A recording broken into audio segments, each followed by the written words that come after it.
موضوع الدرس الإيفاء بالعقود، سورة المائدة، تفسير ابن كثير۔ الحمد لله رب العالمين، والصلاة والسلام على أشرف الأنبياء وسيد المرسلين سيدنا محمد وعلى آله وأصحابه أجمعين۔ اللهم صل على سيدنا محمد وعلى آل سيدنا محمد كما صليت على إبراهيم وعلى آل إبراهيم في العالمين إنك حميد مجيد۔ أعوذ بالله من الشيطان الرجيم، بسم الله الرحمن الرحيم۔ يا أيها الذين آمنوا لا تحلوا شعائر الله ولا الشهر الحرام ولا الهدي ولا القلائد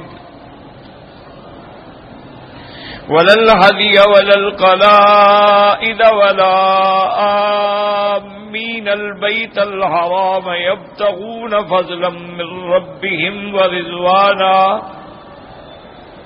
وَإِذَا حَلَلْتُمْ فَاصْطَادُوا وَلَا يَجْرِمَنَّكُمْ شَنَآنُ قَوْمٍ أَنْ صَدُّوكُمْ عَنِ الْمَسْجِدِ الْحَرَامِ أَنْ تَعْتَدُوا وَتَعَاوَنُوا عَلَى الْبِرِّ وَالتَّقْوَى وَلَا تَعَاوَنُوا عَلَى الْإِثْمِ وَالْعُدْوَانِ وَاتَّقُوا اللَّهَ ان اللہ شدید العقاب۔ قال المؤلف والمفسر رحمہ اللہ تعالی ادام النفع بعلومه وعلومكم في الدارين آمين الى ان قال یا ایها الذین آمنوا لا تحلوا شعائر اللہ۔ اللہ نے فرمایا کہ اللہ کے شاعر کی ہرگز توہین نہ کرو۔ قال ابن عباس، حضرت ابن عباس فرماتی ہیں کہ شاعر اللہ سے کیا مراد ہے؟ وہ فرماتے ہیں اس سے مراد ہے بذالک مناسک الحج، حج کے جتنے مناسک ہیں یہ سب شاعر اللہ ہیں، اسی لیے مشاعر المقدسہ کہا جاتا ہے۔ اسی لیے صفا کو بھی ان الصفا والمروہ من شعائر اللہ۔ حضرت مجاہد فرماتے ہیں الصفا والمروہ والہدی والبدن من شعائر اللہ، کہ اللہ تبارک و تعالیٰ نے جو حکم دیا ہے صفا کا، مروہ کا، اللہ کے راستے میں قربانی کا، جانور ذبح کرنے کا، اللہ کے راستے میں حج کے، سب شاعر اللہ ہیں۔ وکیل شاعر اللہ محارمہ، اور بعض علماء فرماتی ہیں کہ شاعر اللہ سے مراد یہ ہے کہ جن چیزوں کو اللہ نے حرام کیا ہے ان کے قریب مت جاؤ۔ اَيْ لَا تَحِلُّوا مَحَارِمَ اللَّهِ الَّتِي حَرَّمَهَا اللَّهُ تَعَالَى، جن چیزوں کو اللہ تبارک و تعالی نے حرام کر دیا ہے ان کے قریب بھی نہ جاؤ اور کبھی ان کے قریب نہ پھٹکو۔ تو یہ جتنے شعائر اللہ ہیں ان کا احترام جو ہے ہر ایمان والے پر ضروری ہے اور لازم ہے، کہ قرآن ہے، اذان ہے، نماز ہے، داڑھی ہے، مناسک حج ہیں، حدود حرم ہیں، صفا مروہ ہے، اسی طرح منا ہے، مزدلفہ ہے، منہر ہے اور عرفات، سب شاعر اللہ ہیں، ان کی تعظیم کرنا لازم۔ یعنی آپ حیران ہوں گے کہ اللہ نے اپنے ان شاعر کی تعظیم جو ہے انسان نہیں جانور بھی کرتے تھے۔ ایک واقعہ آیا ہے کتابوں میں جس کو شرح السنہ والوں نے لکھا ہے کہ ایک دفعہ سفیان ابن حرب اور صفوان ابن امیہ، یہ دونوں سردار تھے، یہ حد حرم سے باہر شکار کے لیے گئے ہوئے تھے کہ انہوں نے ایک عجیب واقعہ دیکھا کہ ایک ہرنی بھاگتی آ رہی ہے اور اس کے پیچھے ایک بھگیاڑ جو ہے، ذئب جو ہے لگا ہوا ہے، اس کو پکڑنا چاہتا۔ ہرنی بھی بے انتہا چھلانگیں مار رہی ہے، اور وہ ذئب جو ہے، بھگیاڑ جو ہے، وہ بھی تیزی سے پیچھے آ رہا ہے۔ وہ دیکھ رہے ہیں کہ جب ہرنی حدود حرم میں داخل ہو گئی تو وہ بھگیاڑ کھڑا ہو۔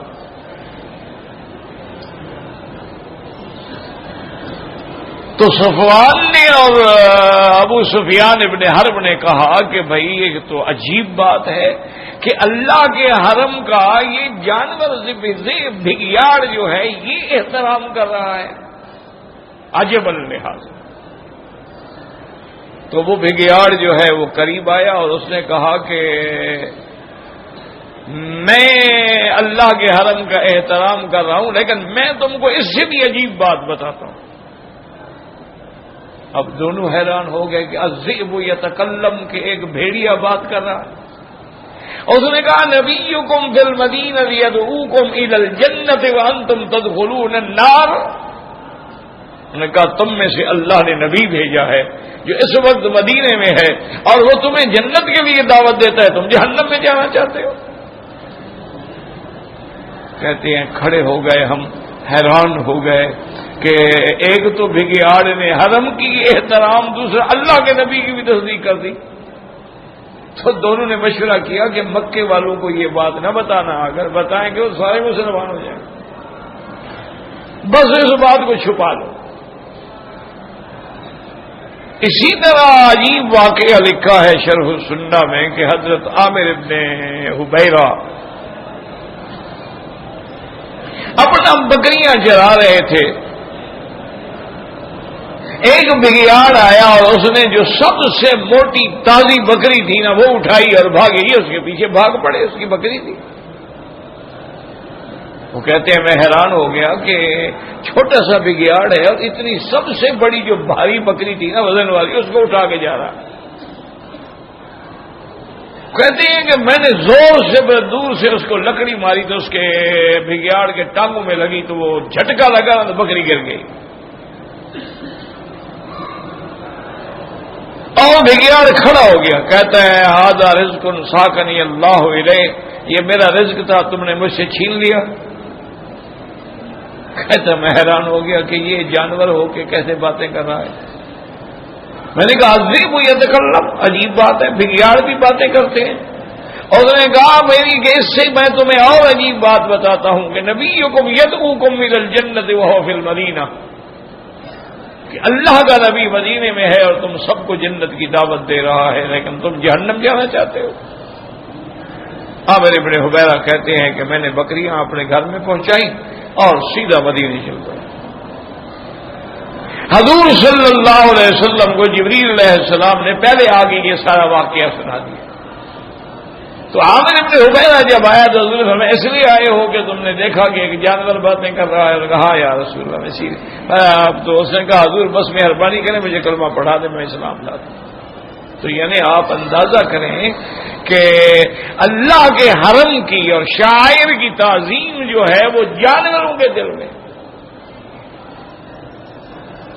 اور اسی طرح وہ اصحاب فیل کا جو بڑا واقعہ، معروف واقعہ ہے، مشہور واقعہ ہے اور عالمی واقعہ ہے، اور حضور صلی اللہ علیہ وسلم کی نبوت کے لیے دلیل عظمی ہے کہ جب ہاتھی تیار ہوئے اور کعبۃ اللہ کی طرف بڑھنے کے لیے ان کو صفوں میں کھڑا کیا گیا کہ سب بنا کے چلیں، تو ایک آدمی نے آ کے جو سب سے بڑا ہاتھی تھا نا اس کا، ابرہہ کا، اس کا نام محمود تھا، تو اس نے کہا ابرک یا محمود امامک کعبۃ اللہ۔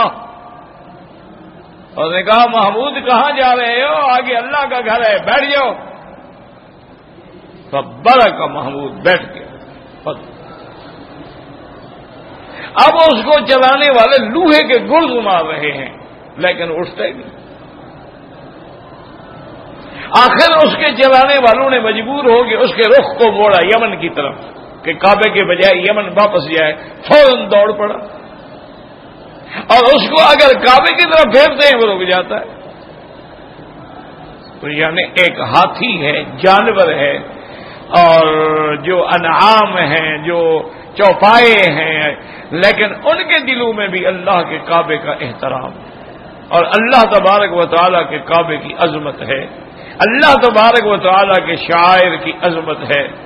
ایک ہم ہیں کہ ہم انسان بھی ہیں، مسلمان بھی ہیں، لیکن ایک عادت ہے، ایک رواج ہے، اس کے مطابق عمرہ کر رہے ہیں، ورنہ کسی کو پتہ نہیں عمرہ کیا ہے، احرام کیا ہے، نیت کیا ہے، اجتباء کیا ہے، رمل کیا ہے، حجر اسود کیا ہے، کہاں سے ابتدا ہے، کہاں سے انتہا ہے، حتیم کس کو کہتے ہیں، ملتزم کیا ہے، مقام ابراہیم کیا ہے، صفا کیا ہے۔ بابا جیسے لوگ دوڑ رہے ہیں ہم بھی دوڑ رہے ہیں ویسا۔ انا للہ و انا الیہ راجعون۔ لوگ صفا کی طرف جا رہے ہیں ہم بھی جا رہے ہیں، لوگ پہاڑی پہ اونچا چڑھ گئے ہم بھی اونچا چڑھ گئے، لوگ تھوڑا چڑھے ہیں ہم بھی تھوڑا چڑھے، لوگ اشارے کر رہے ہیں تو ہم بھی اشارے کر رہے ہیں۔ حالانکہ 1400 سال گزر گئے ہیں اس دین کو، اگر آپ نے دین سیکھنا ہو کیا مشکل بات ہے مجھے بتائیں۔ دنیا یورپ جاتی ہے، باہر کے ملکوں میں جاتی، ہر ملک کی کیٹلاگ لے لیتے ہیں کہ اس ملک میں کیا ٹرین کا کیا کرایہ ہے، جہاز کا کیا کرایہ ہے، ٹیکسی کا کیا کرایہ ہے، ہوٹلوں کا کیا کرایہ ہے، 4 سٹار کا کیا ہے، 5 سٹار کا کیا ہے، 3 سٹار کا کیا ہے، ایئرپورٹ سے شہر کتنا دور ہے، اور اس شہر کے اندر کون سے عجائبات ہیں دیکھنے والے، ہر چیز لے کے پڑھ کے تیار ہو کے پھر جاتے ہیں۔ ایک ہے کہ حاجی آ رہا ہے، حج پہ آ رہا ہے، عمرے پہ آ رہا ہے، اس کو کوئی پتہ نہیں، احرام باندھا ہوا ہے، ہوائی جہاز میں بیٹھا ہے، انہوں نے پرفیوم والا ٹیشو دے دیا ہے، کھانا کھا کے اسی خوشبو والے رومال سے ماشاءاللہ ہاتھ صاف کر رہا ہے، منہ صاف کر رہا ہے۔ وہ اللہ کے بندے تم تو محرم ہو، اگر تم نے پورے عضو پہ خوشبو استعمال کر لی تو دم پڑ جائے گی، لیکن اس کو کیا ہے بھی مفت میں ملا ہے، اب پیسے لیے ہوئے ہیں ہم نے، استعمال تو کرنا ہے۔ اور کتنے عمرے والے ہیں ایمان سے کہیں، آپس میں بیٹھے ہیں، آپ میرے بزرگ ہیں، میں تو ایک گناہگار بد کردار سا آدمی ہوں، ایک طالب العلم ہوں، ایمان سے ٹھنڈے دل سے بالکل اس میں نہ اعتراض ہے نہ غصے والی بات ہے۔ کتنے لوگ ہیں احرام باندھنے کے بعد ہوائی جہاز میں غیر محرم ایئر ہوسٹس کے ہاتھ سے کھانا نہیں کھاتے، پانی بھی اسی سے منگوا رہے ہیں، چائے بھی اسی سے منگوا رہے ہیں، کھانا بھی اس کے ہاتھ سے کھا رہے ہیں، وہ فیشنیبل ہیں، پنڈلیاں نکلی ہوئی ہیں، حاجی صاحب عمرے میں لبیک بھی پڑھ رہے ہیں اور عورتوں کی پنڈلیوں پر بھی نظر ہے۔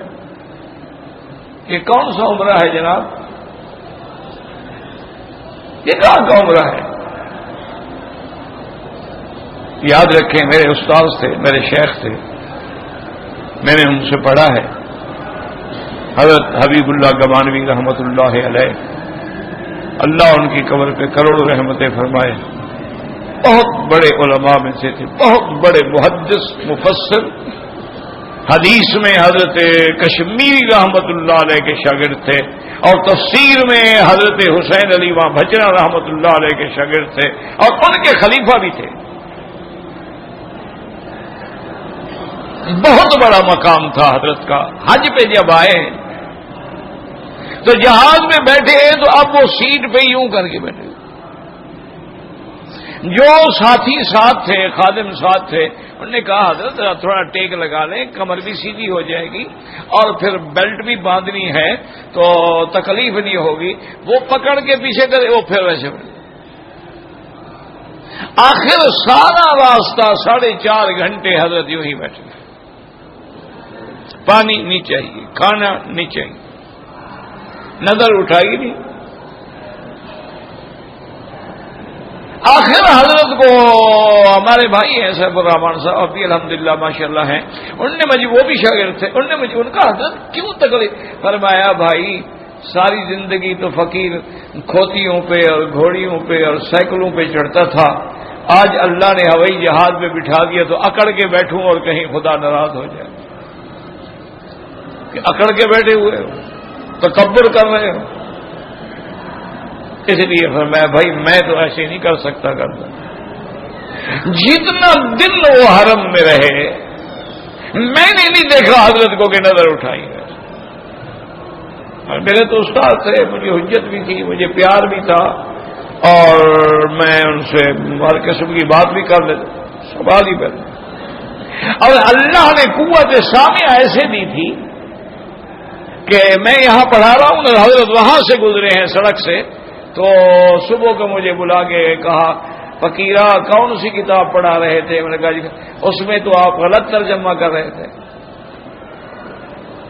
بہت سن لیا، اتنا دور۔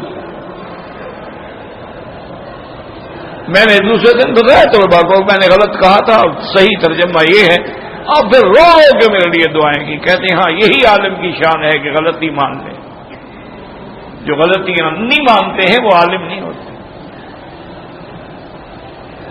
وہ متکبر ہوتے ہیں، وہ لیڈر ہوتے ہیں، وہ اسکالر ہوتے ہیں، وہ ڈاکٹر ہوتے ہیں، وہ عالم نہیں ہوتے۔ عالم کا کام ہی یہ ہے غلطی ہو گئی۔ کتنے مسائل ہیں جن میں امام ابو حنیفہ رحمۃ اللہ علیہ استاد کا فتویٰ چھوڑ کے صاحبین کے قول پہ فتویٰ ہے، شاگردوں کے قول پہ فتویٰ ہے، امام ابو یوسف اور امام محمد کے قول پہ فتویٰ ہے۔ یہ شان علم ہے کہ شاگردوں کو تحقیق ہو گئی کہ بھی اس مسئلے میں ہمارے استاد کے دلائل قوی نہیں ہے، شاگردوں نے مسئلہ چھوڑ دیا۔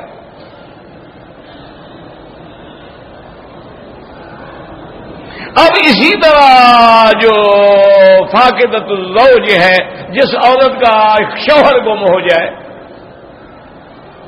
اب یہ بڑا مشکل مسئلہ ہے۔ امام ابو حنیفہ رحمۃ اللہ علیہ تو اتنے سخت ہیں، وہ فرماتے ہیں 80 سال انتظار کرو، مانے مر جائے اور کیا 80 سال تک کون زندہ رہے گی؟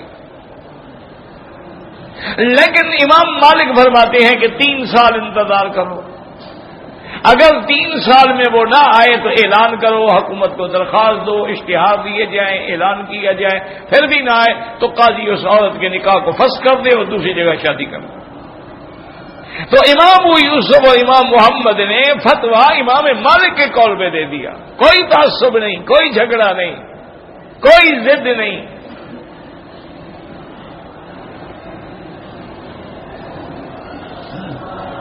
لیکن اس میں کوئی شک نہیں کہ جو امام صاحب کی تحقیق میں گہرائی اور گہرائی ہے، چونکہ ایسے کئی واقعے ہوئے ہیں کہ 3 سال کے بعد عورت نے نکاح تو فسخ کرا لیا، لیکن 4 سال کے بعد خاوند نکل آیا، اب کیا کرو گے؟ اصل خاوند آ گیا، ٹھیک ہے، اب اس کا نکاح قانوناً تو نہیں سمجھا جائے گا، لیکن ہے تو بڑی بات نا کہ اصل شوہر آ جائے جس کا پہلا نکاح ہے۔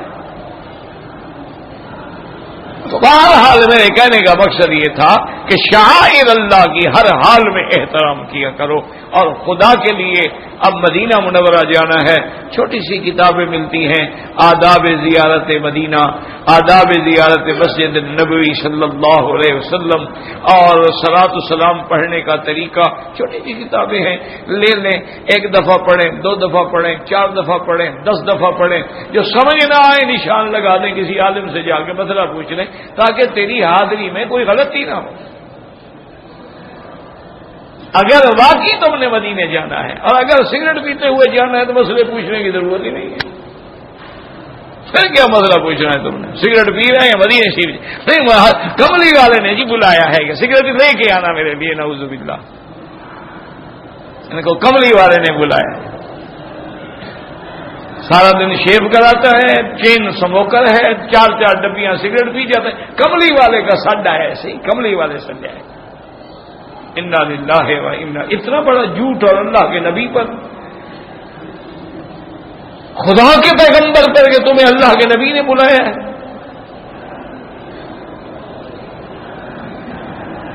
انا للہ و انا الیہ راجعون۔ جو ادب والے عاشق تھے نا، دعا کرو اللہ ہمیں حضور کا سچا عاشق بنائے، یہ چوری کھانے والا مجنو نہ بنائے، یہ حلوہ پینے والا مجنو نہ بنائے، یہ رجبیاں کھانے والے اور 11ویں کے دودھ ہضم کرنے والا عاشق نہ بنائے، سچا عاشق بنائے۔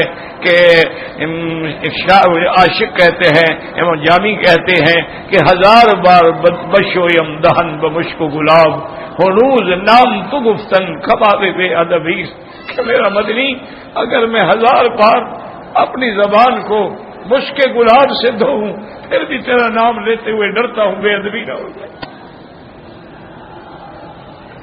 صلی اللہ علیہ وسلم صلی اللہ علیہ وسلم صلی اللہ علیہ وسلم صلاۃً دائما کثیرا لا ينقطع ابدا.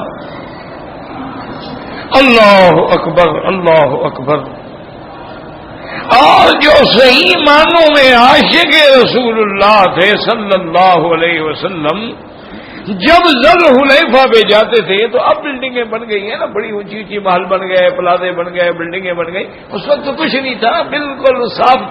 تو یہاں سے روضہ رسول اللہ نظر آتا تھا تو فوراً اونٹوں سے اتر جاتے تھے اور جوتیاں بھی اتار دیتے تھے کہ اب حضور کا روضہ نظر آ رہا ہے، پیدل جائیں گے.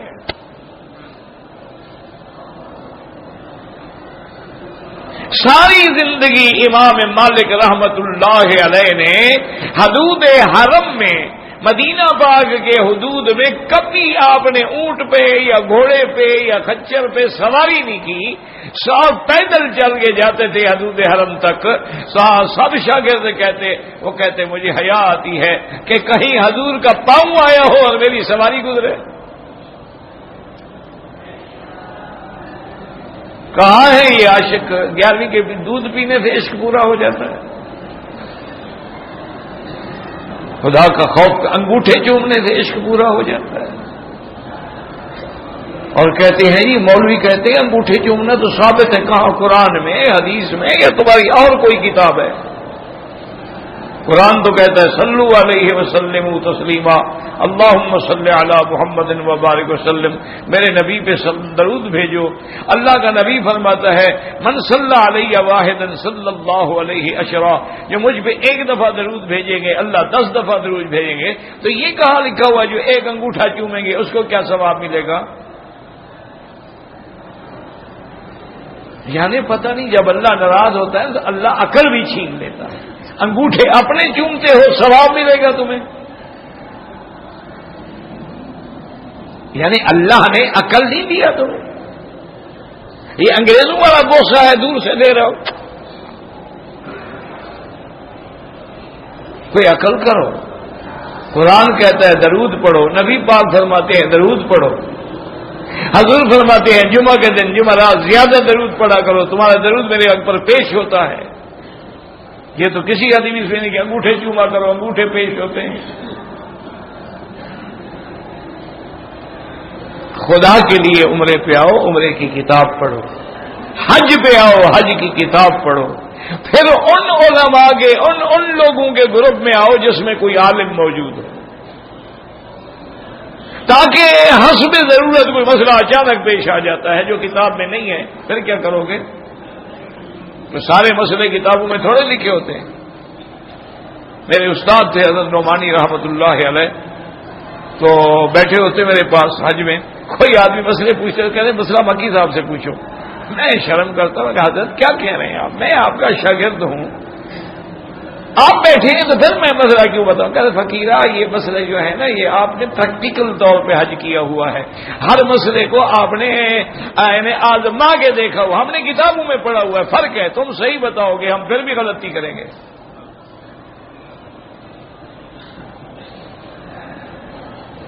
میرے اپنے والد صاحب کی بات ہے، حضرت مولانا خیر محمد صاحب رحمۃ اللہ علیہ. آخری حج میں جب ہم ان کو لے گئے تو بالکل گھٹنے ان کے جواب دے گئے تھے اور نظر جواب دے گئی تھی، ایسے کر کے بڑی مشکل سے کوئی چیز نظر آتی تھی. اور ویل چیئر پہ ہم ان کو لے گئے حج پہ. جب ہم واپس آ گئے مینا میں تو میں نے کہا کہ حضرت مہربانی کریں، اب ہم نے جانا ہے کنکریاں مارنے کے لیے، تو آپ مجھے وکیل بنا دیں تاکہ میں آپ کی کنکریاں مار کے آ جاؤں. کہنے لگے کیوں وکیل بنا دوں؟ میں نے کہا حضرت لیس علی المریض حرج، اللہ نے فرمایا مریض پہ کوئی گناہ نہیں، اعمیٰ نابینے پہ کوئی گناہ نہیں، لنگڑے پہ کوئی گناہ نہیں. آپ میں تو ساری باتیں جمع ہیں، آپ لنگڑے بھی ہو گئے ہیں، اعمیٰ بھی ہو گئے ہیں، نابینا بھی ہو گئے ہیں، تو اب بھی آپ اگر معذور نہیں ہیں تو کب معذور ہوں گے؟ تو آپ مجھے وکیل. یکدم بلوچ آدمی تھے نا، سردار آدمی تھے، یکدم غصے میں آ کہتے ہیں مولوی مکی میں سمجھتا تھا میرا بیٹا عالم ہو گیا، تو جاہل ہے۔ کہتے ہیں میں تو بڑا خوش تھا کہ میرا بیٹا مولوی بن گیا، عالم بن گیا، تقریریں کرتا ہے، درس دیتا ہے، تفسیر پڑھاتا ہے۔ وہ یار تو جاہل آدمی ہے۔ اب ان کے سامنے کس کی طاقت تھی بولے، وہ تو بڑے باروب تھے، اللہ نے ان کو ایسا جلال دیا تھا کہ بڑے سے بڑے آدمی کانپ جاتے تھے سامنے کھڑے ہو کے، اور یہ تو خیر جرت ہی نہیں ہوتی تھی کسی کو کہ آنکھ میں آنکھ ملا لے۔ چپ، کہنے لگے بے وقوف آدمی، جب میری ویل چیئر موجود ہے، ویل چیئر کو چلا کے لے جانے والا موجود ہے، تو پاگل میرا عذر تو باطل ہو گیا، اب میں کیسے معذور رہا؟ اس نے فرمایا اگر ویل چیئر نہ ہوتی، کوئی مجھے لے کے جانے والا نہ ہوتا، میں لنگڑا ہوتا، میں آما ہوتا، اب میں معذور تھا، میں مجبور ہو کے کسی کو وکیل بناتا، لیکن میری بیٹا موجود ہے، اولاد موجود ہے، ویل چیئر موجود ہے، گاڑی موجود ہے، اور پھر میں نے کوئی نشانہ لگانا ہے، شیطان آگے کھڑا ہوا ہے، ایک جگہ ہے پتھر پھینکنا ہے، بس کنویں میں پتھر جا پڑے بات ختم، آپ مجھے کنویں کے قریب کھڑے کر دینا، میں اپنے پتھر پھینک دوں گا۔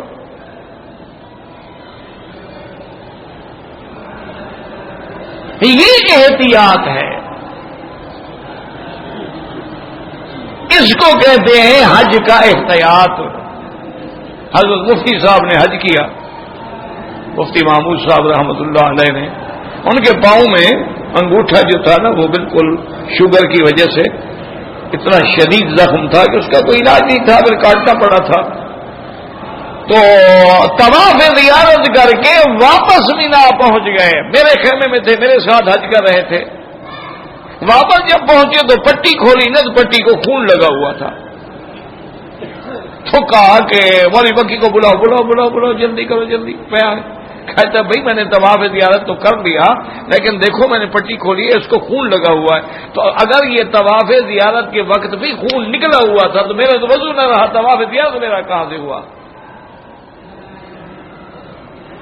اور طواف زیارت نہ ہو تو میرا حج نہیں ہوگا، مجھے ابھی دوبارہ بھیجو طواف زیارت کے۔ خدا کا خوف کر مفتی صاحب، آپ کا طواف ٹھیک ہے۔ حضرت مولانا ہزاروی صاحب رحمۃ اللہ علیہ نے بھی کہا حضرت زیادہ وہم نہ کرو، ٹھیک ہے، بند تھا، پتہ نہیں نکلا بھی تھا اس وقت، نہیں نکلا، بعد میں نکلا، گاڑی پہ بیٹھے نکلا، اترے چڑھتے نکلا، کیوں وہم؟ انہوں نے کہا نہ بالکل۔ میں کہا حضرت طواف زیارت کرنا کوئی آسان ہے؟ مینا سے مکے آنا کو آسان ہے؟ کہتے بالکل ہر حال میں نے کرنا ہے۔ میں نے گاڑی منگائی، حضرت کو ساتھ بٹھایا، پھر مکے لے آئے، باب ملک عبدالعزیز کے باہر بیٹھ گئے، وضو کیا، پہلے اس کی پٹی کی، دوبارہ صاف کر کے پٹی کی، وضو کر کے اطمینان کے ساتھ پھر طواف کیا، طواف کر کے واپس آئے، پھر آ کے صفا مروا پہ بیٹھ گیا، پھر پٹی کھول کے دیکھا، کہا الحمدللہ میرا طواف ٹھیک ہے۔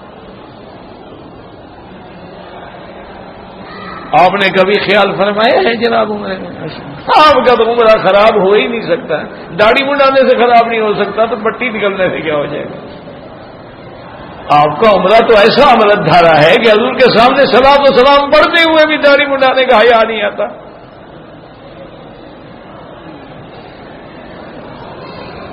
اور جی گناہ گاروں کا بھی تو اللہ ہے، تو گناہوں کی سزا بھی تو اللہ نے رکھی ہے نا۔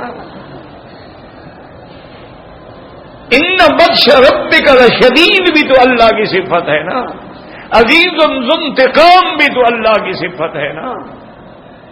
جہاں آواز اونچا کرنے کی حکم نہ ہو وہاں تو موبائل لے کے کھڑے ہو کہ میں روضہ پہ موبائل لے کے کھڑا ہوں، وہیں سے صلاۃ و سلام پڑھ لو، حضور سن رہے ہیں، عقل کی بات کرو،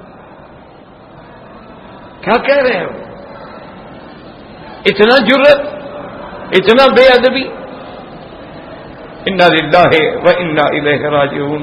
بہرحال میری درخواست ہے، اور یہ بھی مجھے پتا ہے، جیسے عطا اللہ شاہ بخاری فرماتے تھے، مولوی مکی ہم کہتے کہتے مر جائیں گے، یہ سنتے سنتے مر جائیں گے۔ بات انہوں نے بھی نہیں ماننی، لیکن ہمیں تو کہنے کا ثواب ملے گا ہی ملے گا نا، ہمارا کہنا تو ضائع نہیں ہوتا، اس کا تو ہمیں اللہ اجر عطا فرمائیں گے۔ تو معمولی سی بات ہے، عمرے پہ آؤ، حج پہ آؤ، چھوٹی سی کتاب لے لو۔ تم حنفی ہو، حنفی عالم کی کتاب لے لو، شافی ہو، شافی عالم کی کتاب، کوئی جھگڑا نہیں، سب ائمہ برحق ہیں۔ تم مالکی ہو، مالکی مذہب کی کتاب لے لو، حنبلی ہو، حنبلی مسلک کی کتاب لے لو۔ ہاں ایک مسلک چھوڑ کے دوسرے کی لوگے تو پریشان ہو جاؤ گے کہ ساری زندگی تو یہ مسئلہ ہم نے یوں پڑھا تھا اور یہاں تو یوں لکھا ہوا ہے۔ اس لیے اپنے مسلک کے عالم کی کتاب لے کر جو سکھا علماء ہوں ان کی کتاب کو ایک دفعہ نہیں 10 دفعہ پڑھو، دہراؤ، بار بار بار بار بار بار، اور جو بات سمجھ نہ آئے وہاں نشان لگا، بس کسی عالم سے جا کے سمجھ۔ یعنی آپ یقین کریں، اللہ مجھے اعتراض سے بچائے، تکبر سے بھی بچائے۔ میرا جو اندازہ ہے وہ یہ ہے کہ 80% ہمارا آدمی آنے والا جو ہے وہ طواف غلط کرتا ہے، اس کو یہ پتہ ہی نہیں کہ میں نے شروع کہاں سے کرنا۔ اگر حجر اسود سے ایک قدم بھی آگے جا کے شروع کرو طواف نہیں ہوتا، حجر اسود سے ایک قدم پہلے شروع کرو طواف نہیں ہوتا۔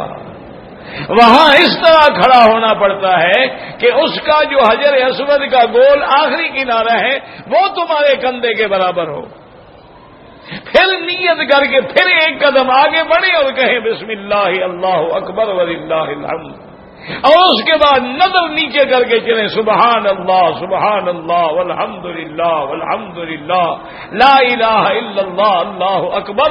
اور اگر عمرے کا طواف ہے کندھا نکال لیں اور رمل کرتے ہوئے چلیں، رمل پہلے 3 چکروں میں ہوگا، بعد میں نہیں ہوگا۔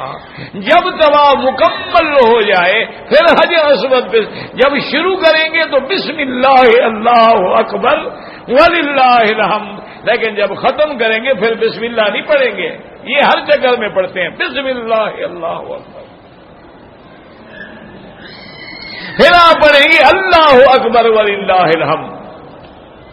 اس کے بعد مقام ابراہیم پہ جا کے 2 رکعت پڑھیں، پھر ملتزم پہ آ کے دعا مانگیں، اس کے بعد پھر زمزم پئیں، پھر حجر اسود کے سامنے کھڑے ہو کے اللہ اکبر وللہ الحمد۔ اب صفا مروہ کی طرف جائیں اور صفا میں اسی طرف سے جائیں جو بالکل صفا کے سامنے دروازے ہیں، کیونکہ یہیں سے حضور پاک داخل ہوئے ہیں، اور آپ نے فرمایا ابدأ کما بدأ بہ اللہ ان الصفا والمروۃ من شعائر اللہ۔ صفا مروہ پہ اتنا چڑھے کہ کعبہ نظر آ جائے، اوپر چڑھنا ضروری نہیں ہے اور نہ وہاں سے اشارے کرنا ضروری ہے، وہاں کھڑے ہو کے دعائیں مانگیں، کیونکہ یہ وہ مقام ہے جہاں دعا منظور ہوتی ہے۔ تو خدا کے لیے اپنے آپ کو سمجھاؤ، اور اگر کرنا ہے دین سمجھ کے کرو، رواج سمجھ کے نہ کرو۔ آج وہی زمانہ ہے کہ میرے مدنی پاک نے رحمت دو عالم نے سرکار دو عالم نے فرمایا تھا صلی اللہ علیہ وسلم، ایک زمانہ آئے گا مولوی اور حج کریں گے شہرت کے لیے، اور سرمایہ دار حج کرے گا سیاحت کے لیے، اور درمیانہ طبقہ حج کرے گا تجارت کے لیے، اور غریب حج کرے گا بھیک مانگنے کے لیے۔ حاجی اور عمرے والا کوئی ہوگا خالخواہ۔ آج بالکل وہی زمانہ ہے۔ مولوی فخر سے کہ ہم نے جی 40 حج کے، اور جی تم نے 500 کیا ہو، کسی نے پوچھا ہے تم سے؟ کسی نے کہا ہے ہمیں بتاؤ؟ کس نے کہا ہے آپ کو کہ آپ ہمیں بتائیں آپ نے 10 طواف؟ میں جناب روز 10 طواف کر رہا ہوں۔ یہ کس نے پوچھا ہے شریف آدمی؟ سارے طواف ختم، گرو بتا کے ریا کر کے ضائع کر دیا آپ نے۔ اللہ جان رہا ہے تم کر رہے ہو، بتانے کی کیا ضرورت ہے؟ کہو کوئی پوچھ بھی لے، اور جی اللہ جتنا نصیب کرتا ہے کر لیتے ہیں۔ تو اس لیے اللہ پاک نے فرمایا کہ محارم سے بچو، وَلَلشَّهْرِ الْحَرَامِ، اور 4 مہینے جو ہیں وہ حرمت والے مہینے ہیں، ان میں 3 متوالی ہیں، شوال، ذی القعدہ، ذی الحجہ اور رجب۔ یعنی بذالک تحریمہ والاعتراف بتعظیمہ، اس کی حرمت اور تعظیم اس کے اندر قتال منع ہے. وترک ما نهى الله عن تعظیمہ فیہ من الابتداء بالقتال وتاکید اجتناب المحارم، اس میں کسی سے ابتدا نہ کریں قتال کی، لڑائی کی. ہاں اگر کوئی دشمن آ پڑے حرم کے اندر حملہ کرے پھر تو لڑائی کا جواب دیں گے آپ، اور گناہوں سے بچیں. کما قال اللہ تبارک و تعالی یسألونک عن الشہر الحرام قتال فیہ قل قتال فیہ کبیر. وقال تعالی ان عدۃ الشہور عند اللہ 12 شہرا، اللہ نے 12 مہینے بنائے ہیں، منہا اربعۃ حرم، ان میں 4 مہینے جو ہیں وہ حرمت والے ہیں. وفی صحیح البخاری ان ابی بکر رضی اللہ تعالی عنہ ان رسول اللہ صلی اللہ علیہ وسلم قال فی حجۃ الوداع ان الزمان قد استدار كهيئته يوم خلق الله السماوات والارض 12 شهرا. آپ نے فرمایا اسی طرح زمانہ لوٹ کے پھر آ گیا ہے. اللہ تبارک و تعالی نے سال میں 12 مہینے رکھے ہیں، منها 4 حرم، ان میں 4 مہینے جو ہیں بڑے حرمت والے، تعظیم والے، شان والے ہیں. 3 متوالیات ذوالقعدہ وذوالحجہ والمحرم، یہ 3 جو ہیں یہ متوازی ہیں، ذوالقعدہ، ذوالحجہ اور محرم. باب ذر، اور 4 مہینہ رجب ہے الذی بین جمادی و شعبان. وهذا يدل على استمرار تحریم الى آخر وقت كما مذهب طائفة من السلف، یعنی ان کا احترام جو ہے ضروری ہے.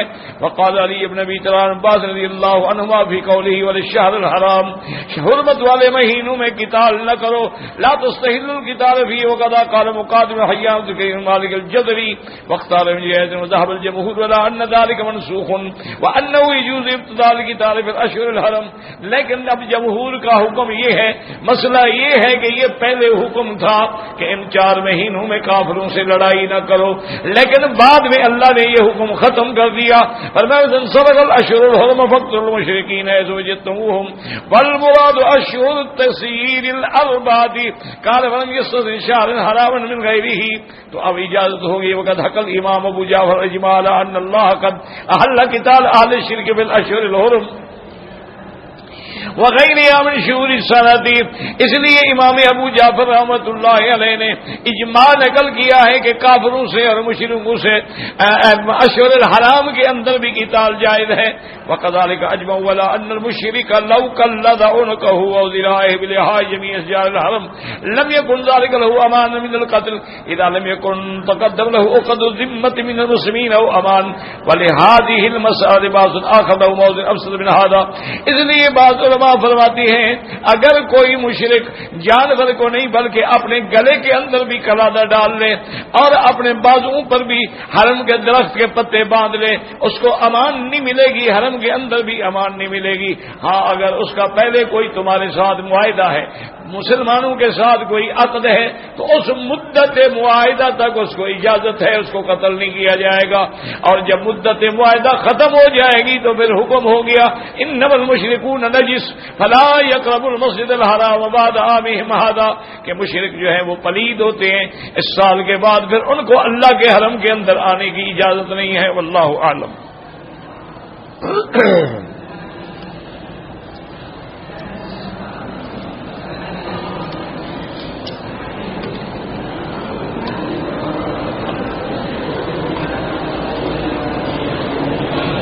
بھائی ٹھیک ہے نا کہ وہ میں نے بتایا تھا کہ بھنڈی کے 4 دانے لے کے اوپر سے کاٹ لیں، نیچے سے کاٹ لیں، 1 گلاس پانی میں ڈال کے رکھ لیں، صبح کو پی لیں، شوگر کا علاج ہے بس.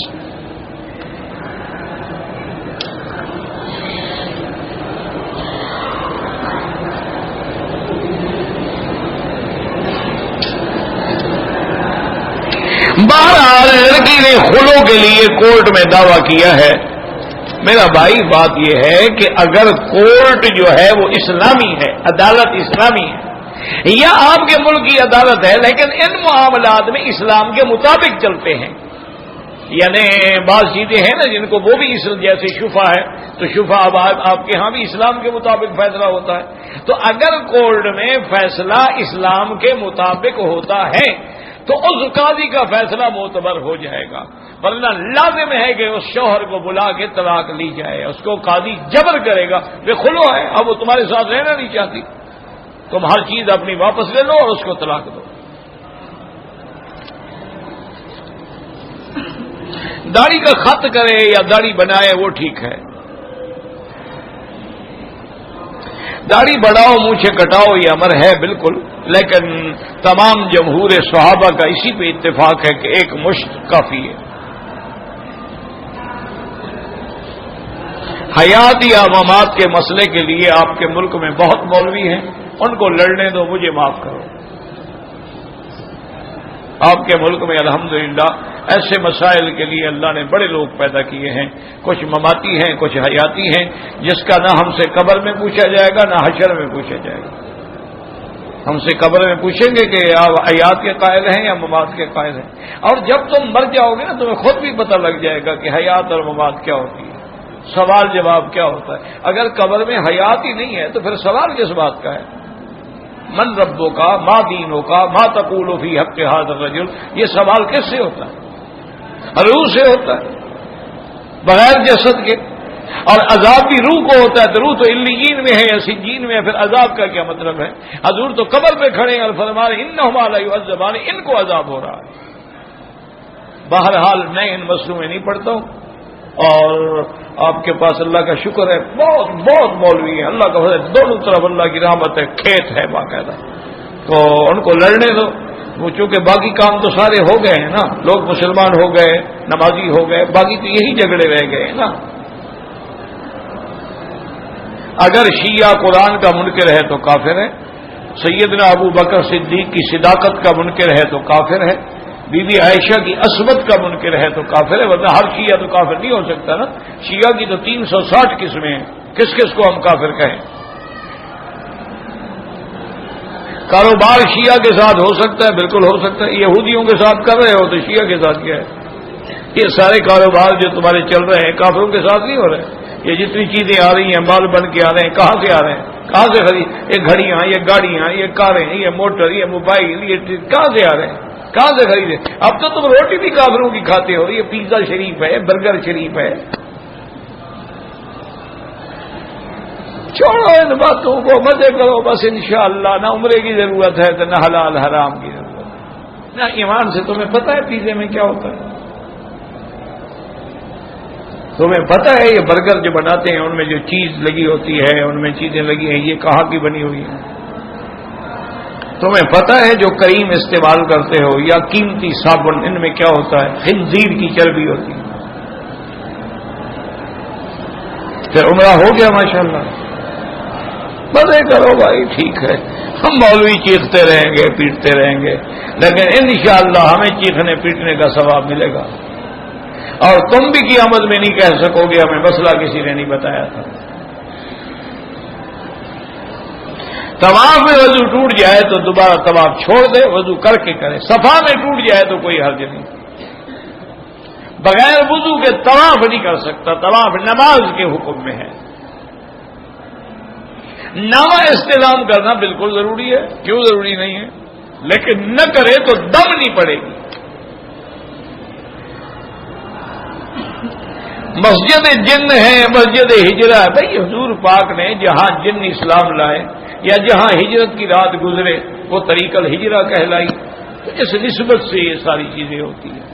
جیسے باب ام ہانی ہے، میں نے تو عرض کیا نا کہ ہمارے تو عام آدمی کو چھوڑو، عام آدمی کو چھوڑو، میری مولوی برادری کی بات ہے، میں تو ان کا رونا روتا رہتا ہوں، ہمارے مولویوں کو بھی پتہ نہیں ہے، اگر صرف حرم شریف کے دروازے اور یہاں کے محلے اور یہاں کی سڑکیں پڑھ لیں تو پوری تاریخ اسلام کی سامنے آ جائے۔ یہ کیا ہے جی؟ باب العمرہ ہے۔ کیوں باب العمرہ ہے بھائی؟ یہ کیا ہے جی؟ باب الفتح ہے۔ یہ کیا ہے جی؟ باب المدینہ ہے۔ یہ کیا ہے جی؟ باب السلام ہے۔ یہ کیا ہے جی؟ باب ام ہانی ہے۔ یہ کیا ہے جی؟ باب اجیاد ہے۔ یہ کیا ہے جی؟ یہ باب الہجرہ ہے۔ یہ کیا ہے جی؟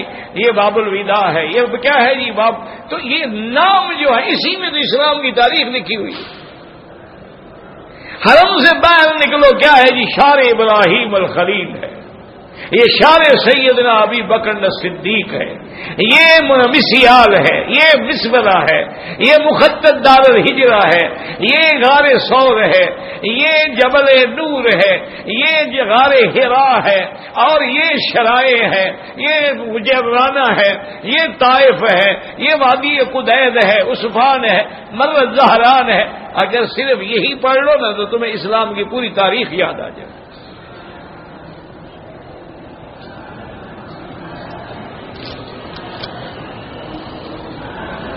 کہتے ہیں کہ بعض لوگ جب مدینہ جائیں تو مسجد کی نیت کریں، روضہ پاک کی نہ کریں، تو روضہ پاک کہاں ہے؟ مسجد میں نہیں ہے، تو کیوں جھگڑوں میں پڑتے ہو؟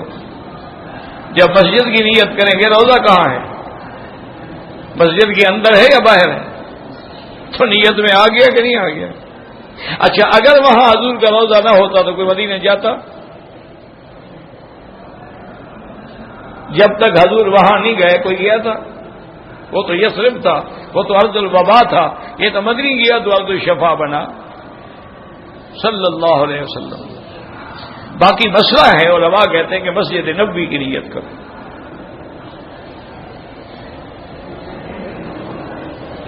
ایک عورت سے میں نے نکاح کیا، اس نے مجھے بتا دیا کہ میرا اس سے پہلے بھی نکاح ہے، پھر تمہارا نکاح کیسے ہو گیا حضرت؟ تحقیق کرو، یہ معمولی مسئلہ نہیں ہے۔ اگر ایک عورت کا نکاح ہوا ہے اور پہلے نکاح سے طلاق نہیں ہوئی اور دوبارہ نکاح کر دیا جائے تو نکاح پڑھنے والے کا، گواہی دینے والے کا، کرانے والے کا نکاح بھی ٹوٹ جاتا ہے۔ صرف اس کا نہیں ٹوٹتا، مولوی صاحب کا بھی ختم، جس نے پیسوں کے لیے خطبہ پڑھا ہے، جس نے گواہی دی ہے، جس ماں باپ نے دوبارہ نکاح کا، سب کے نکاح گئے۔ اور جب تک پہلا نکاح ختم نہیں ہوگا دوسرا نکاح نہیں، وہ زنا ہوگا، نکاح پر نکاح نہیں ہوتا۔ یہی تو رونا ہے آج کل، مولوی سمجھتا نہیں، میں کیا کروں۔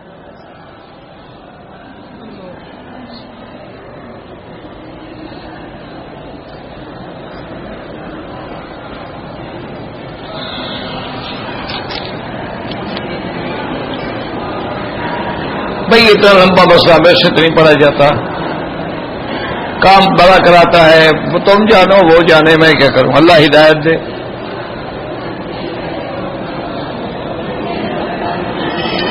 اللہ اگر عورت دودھ پلائے بچے کو تو مدت رضا جو ہے حولین کاملین، 2 سال۔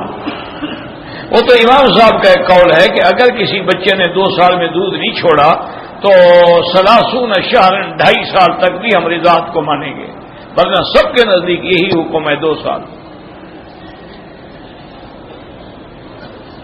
کوئی آدمی فوت ہو گیا، اس کا حج بالکل ہو سکتا ہے۔ اگر ہم دوبارہ عمرہ کرنا چاہیں بالکل کریں، مسجد عائشہ جائیں، جیرانہ جائیں، حد حرم سے باہر جا کے احرام باندھ کے عمرہ کریں۔ احرام کو زمزم کے پانی سے دھوئیں، کوئی حکم نہیں ہے، ویسے دھو تو منع بھی نہیں ہے، پانی ہے۔ کہتے ہیں کہ ہمارے لوگ جو ہیں وہ احرام کو رکھ لیتے ہیں کہ کفن کے کام آئے گا، ٹھیک بات ہے، چلو اس میں انہوں نے کعبے میں طواف کیا، عبادت کیا، رکھ لیا، اچھی بات۔ اگر مسجد الحرام سے بوتلوں میں زمزم بھر کے ہوٹل پہ لے جاتے ہیں کوئی بات نہیں۔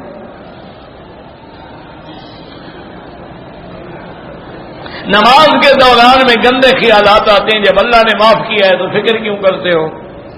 تم خود خیالات نہ لاؤ، آتے ہیں تو معاف ہیں، اور جو گندے خیال آتے ہیں یہ تمہارے ایمان کی دلیل ہے کہ تم ایمان والے ہو۔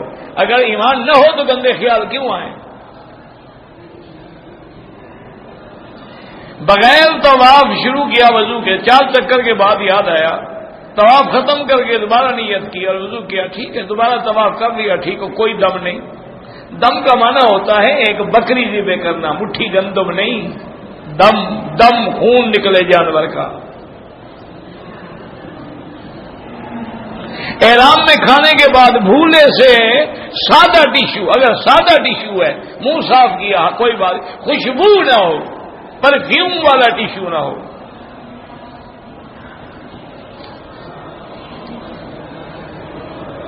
ہمارا گاؤں میں مقبرہ ہے، لوگوں نے مسجد بنایا، قبر پہ مسجد ناجائز، وہاں نماز نہیں ہوتی، قبر سامنے ہو پھر بھی نماز نہیں ہوتی۔ جو حضرات حرم میں رہتے ہیں وہ حرم میں نماز نہ پڑھیں، باہر پڑھیں، کیوں؟ موقع ہے تو پڑھیں، اگر رش ہے تو باہر والوں کو جگہ دیں۔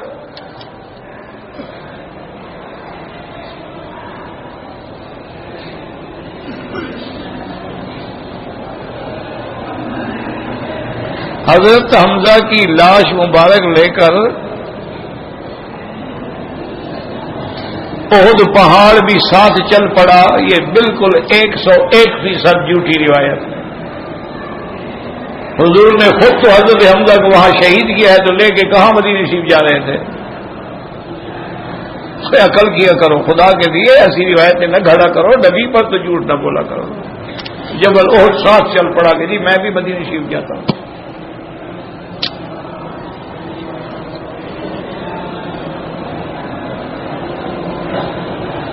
اگر عورت خاوند کو کہے کہ داڑھی منڈاؤ تو کافر ہو جاتی ہے جناب۔ صرف توبہ سے کام نہیں پڑتا، کلمہ بھی پڑھے، توبہ بھی کرے اور کلمہ شریف بھی دوبارہ پڑھے۔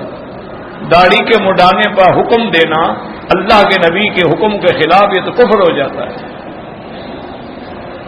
بہرحال توبہ کرے اور دوبارہ کلمہ شریف پڑھے، اس لیے کہ حدیث میں حکم ہے کہ کوئی کلمہ شرکیہ یا کفریہ منہ سے نکل جائے تو علاج کیا ہے؟ دوبارہ کلمہ پڑھو۔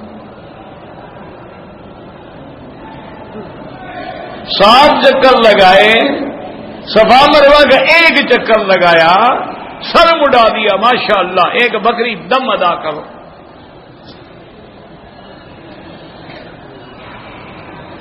جو لوگ سگریٹ جیب میں رکھ کے نماز پڑھتے ہیں ان کو تو زیادہ 2 لاکھ کا ثواب ملے گا نا، کیونکہ حرام ساتھ رکھا ہوا ہے نا۔ انا للہ، حضور کہتے ہیں بسل کھا کے مسجد میں نہ ہو، یہ ڈبی سگریٹ کی بھی لے کے آتے ہیں۔ اسی لیے میں نے کہا نا، یہ عمرہ نہیں تماشا ہے، ایک پیکج ہے، روٹین ہے، پکنک ہے، بس۔ حیض والی عورت حرم میں داخل ہو سکتی ہے، تمہارے ملک میں مسجد میں داخل ہو سکتی ہے، تو اللہ نے عقل چھین لیا ہے۔ اس مسجد کی شان تمہاری مسجدوں سے بھی کم ہے۔ خدا کے بندے، حیض والی عورت کیسے داخل ہو سکتی ہے؟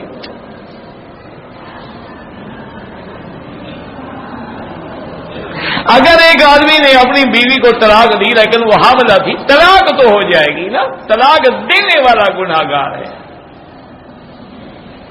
کہ اس کو طلاق نہیں دینی چاہیے، لیکن دے دی ہے تو ہو جائے گی۔ بغیر وضو کے اگر گولی مارو تو نہیں لگتی، یا پیٹ والی عورت کو گولی مارے تو وہ نہیں اثر کرے گی، پیٹ نہ ہو پھر لگے گی۔ والد فوت ہو گئے، بالکل عمرہ کرو، حج کرو۔ اگر استنجا کرنے کے بعد، وضو کرنے کے بعد خدشہ ہوتا ہے کہ پیشاب کا قطرہ گرا ہے، وہم نہ کرو، اور اگر واقعتاً گرتا ہے تو پھر ہر نماز کے لیے نیا وضو کرنا پڑے گا۔ ہم لوگ ریاض سے مکے آئے ہیں کام کے لیے، عمرہ نہیں کیا، کوئی بات نہیں، اب کرنا چاہتے ہیں مسجد عائشہ سے کرو، لیکن بہتر یہ ہے کہ طائف جا کے کر لو، میقات ہے تمہارا۔ حرم شریف میں تصویر بنانا بالکل حرام ہے، ویڈیو بنانا بالکل حرام ہے۔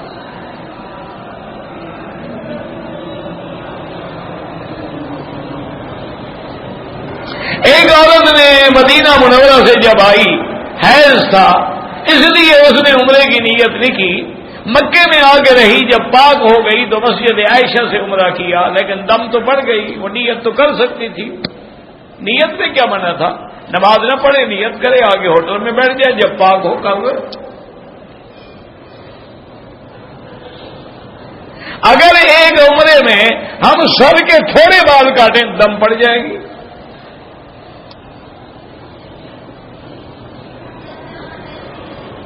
لا الہ الا اللہ پڑھ کے اگر ہم کسی مردے کو بخشیں، اللہ ثواب دیں گے انشاءاللہ، لیکن پہلے یہ دیکھ لو کہ وہ خود بھی لا الہ الا اللہ پڑھتا تھا کہ نہیں۔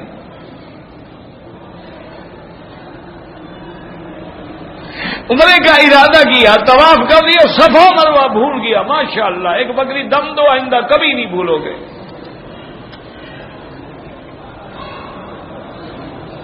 سر کے بال نہیں مڈواتا، کپڑے پہن لیتا ہے، تو اب بال بھی مڈوائے اور 1 بکری دم بھی دے۔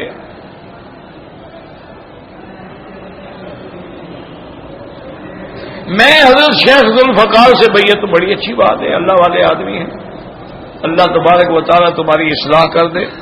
ربنا تقبل منا انک انت السمیع العلیم وتب علینا انک انت التواب الرحیم یا حی یا قیوم برحمتک نستغیث یا ذا الجلال والاکرام یا ذا الجلال والاکرام یا ذا الجلال والاکرام اللهم اجعل لنا وللمسلمين من كل هم فرجا ومن كل ضيق مخرجا ومن كل بلاء عافيا. اللهم فرج هم المهمومين، نفس كرب المكروبين، واقض الدين عن المدينين، واشفنا واشف مرضانا ومرضى المسلمين. یا اللہ بیماروں کو شفا عطا فرما، یا اللہ بیماروں کو شفا عطا فرما. یا اللہ ہماری ظاہری، باطنی، روحانی، جسمانی، معنوی، نفسانی سب بیماریاں دور فرما. یا اللہ ہماری بیماریاں دور فرما دے. اللہم انا نعوذ بک عن البرص والجذام وعن سیء الاسقام. اللہم انا نعوذ بک عن البرص والجذام وعن سیء الاسقام. اللہم انا نعوذ بک عن البرص والجذام وعن سیء الاسقام. اعوذ بکلمات اللہ التامات من شر شیطان وہامۃ من کل عین لامہ. اللہم استرنا بسترک الجمیل، اللہم استرنا بسترک الجمیل. اللہم استر عوراتنا، آمن روآتنا، خفف لواتنا. اللہم انصر الاسلام والمسلمین. اللہم احفظ سائر بلاد المسلمین وهذا البلد الامین فاجعلها آمنا مطمئنا سخاء رخاء الى یوم الدین. یا اللہ مسلمان جس ملک میں ہیں ان کی جان، مال، آبرو، عزت کی حفاظت فرما. یا اللہ پورے عالم اسلام میں مساجد کی، مدارس کی، معاہد کی، دین والوں کی، دین کے کام کرنے والوں کی، تبلیغ کرنے والوں کی، سب کی قدم قدم پہ حفاظت فرما. یا اللہ سب کی محنتیں منظور و مقبول فرما. یا ارحم الراحمین ہمیں مانگنا بھی نہیں آتا، بغیر مانگے عطا فرما. یا اللہ اپنے خزانے غیب سے عطا فرما. یا اللہ اپنے خزانے غیب کے دروازے کھول دے. ربنا آتنا فی الدنیا حسنۃ وفی الآخرۃ حسنۃ وقنا عذاب النار. صلی اللہ تعالی علی خیر خلقہ سیدنا محمد وعلی آلہ وصحبہ اجمعین. اللہم صلی علی سیدنا محمد وعلی آل سیدنا محمد وبارک وسلم.